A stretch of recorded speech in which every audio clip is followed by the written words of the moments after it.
My name's Steven. I'm 57 years old. I'm an alcoholic and an addict, currently in recovery.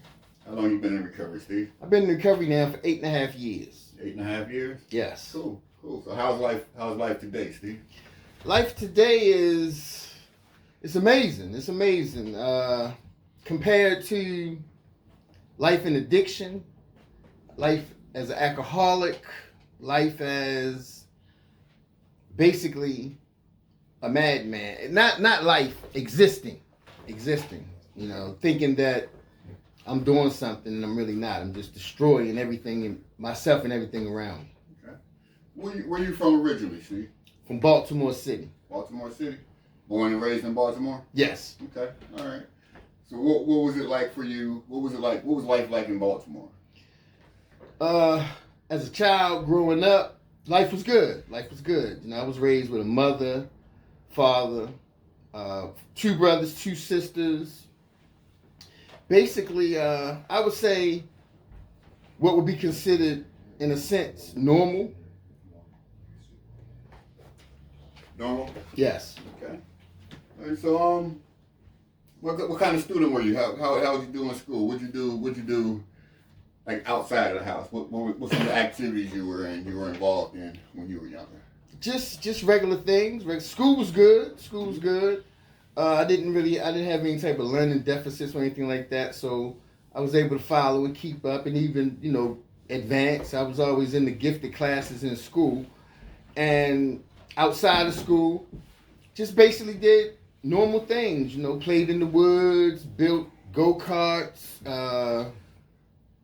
It was a horse stable close to where we lived at, so loved horses. Mm-hmm. People at the horse stable would let us all from the new guys from the neighborhood go up there and, you know, be trail guides on the trail, clean the horse stables out. So life was good. I mean, it was pretty decent childhood, I would say. Parents involved in your life when you were younger? Structured environment. Your dad was involved. Your mom was involved. Absolutely, mother and father. Okay. You know, mother was very loving and kind and considerate. My father was more so the disciplinarian. He was there, but he wasn't there, but he was there. Okay. So to make a long story short, he was there. Okay. All right. Any siblings? Brothers, sisters? 2 brothers, 2 sisters. Where were you? Your oldest, youngest? I'm right in the middle. In the middle? Okay. What was your relationship like with your brothers and your sisters? Pretty good. Pretty strong relationships. We pretty much, for the most part, all got along. So it was, like I said, in the household, there wasn't a whole bunch of turmoil, chaos, and confusion. My parents just wasn't going for that. So okay. Everything was pretty good. All right. So at what point, Steve, did things start to change for you? Like when you were younger, at what point did you start getting out there, getting in the streets? I would say I was around 16 years old, and I got my first job as a dishwasher at an International House of Pancakes. And I loved this job, and I started making my own money. And since I was a little boy, I always loved the taste of beer. You know, I used to go fishing with my grandfather, and we'd be out on the Chesapeake Bay on his boat, and you know, he would give me a little shot of Michelob. Let it taste a little bit of Michelob. They drink Michelob, a little bit of Michelob, and from that first taste of that Michelob, I knew I loved it. It was wonderful, and I couldn't get it before I was 16 on my own.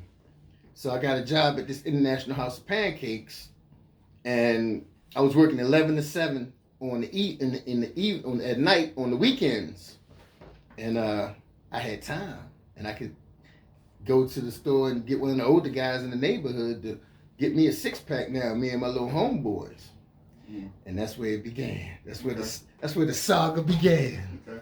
Were you still in school at this time? I was in school, and I was going to work, and it is what it is, you know. And at 16 at that time, you know, I was feeling myself. My father drove cab, and my mother worked at the bank. And I'm 16, but I'm getting wilder and wilder. I never been like a big guy, but I was always very, very, very aggressive.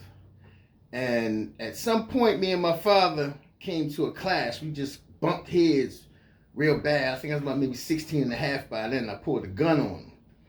I think when I pulled that gun on him, I think it kind of scared him a little bit. But he decided, unless he does something absolutely crazy, I'm gonna leave him alone. I'm not gonna be telling him when he can come in and go out and blase, blase, blase. My mother was so busy with my little sisters that I kind of slid through the crack, and I was basically allowed to start coming and going as I pleased. They wasn't paying attention to when I was supposed to be at work or when I was supposed to be in school, and that's where the drama began. Okay. Would you say that at around that time, would you say your behavior was like disrupting the household? Absolutely not. No, I didn't disrupt the household. Okay. Anything that I did, I kept it in the street because, I had so much respect for my mother. I was angry with my father, but I had so much respect for my mother that it was no way that I was going to do anything disrespectful in that house. I didn't even want her to hear about me doing anything disrespectful in that neighborhood because I valued what she thought of me and her opinion of me. But I started doing some things though. But I didn't have, like I said, I didn't have that supervision. Be in by this time, be in by that time. Did you go to school today? At 16, especially at 17, those days were over with. Okay. So did you graduate high school? I didn't. You didn't? I didn't. What happened with that? Actually, I stopped going. I just simply stopped going and I got a better job. And I just worked. I worked and I drank. Okay. And I had a whole lot of girlfriends. Back in the day, I was known as Babyface. Okay. Right. So when you were working and you were drinking, were you doing that like by yourself? Were you doing that with your friends? Did you have a certain crew that you was running with? I had my homeboys. I worked at a fine dining restaurant, and I was like the head of the dish crew. Okay. So I was able to pick two guys from the neighborhood where I grew up at, two of my homeboys, and us three worked in the dish room. I ran the dish room, and they basically worked under me. So I just made sure everything was cool, and that's what we did, and we could drink all we wanted. Okay. How long did that last? I did that for about a year and a half. Okay. You still living at home with your parents? I was. Okay. At what point did it come a point where you moved out, and like, did you choose to move out, or were you asked to move out? When I moved out, I was 18, but it was more so Michelob and Golden Champagne and Apple Champagne. Okay. But I would drink it around the clock, like a fish. Okay. At what point did drinking start to cause problems in your life, Steve? Immediately. Okay. I didn't recognize that at that time, though. Okay. I didn't realize that drinking was a problem for me, but the drinking definitely made me more aggressive, more impulsive, and way more dangerous. Okay. So looking back to that time now, I hear you say it made you more impulsive, more aggressive, more dangerous. Absolutely. So at what point? So did your use progress beyond drinking? When did I progress beyond drinking? Yes. In those days,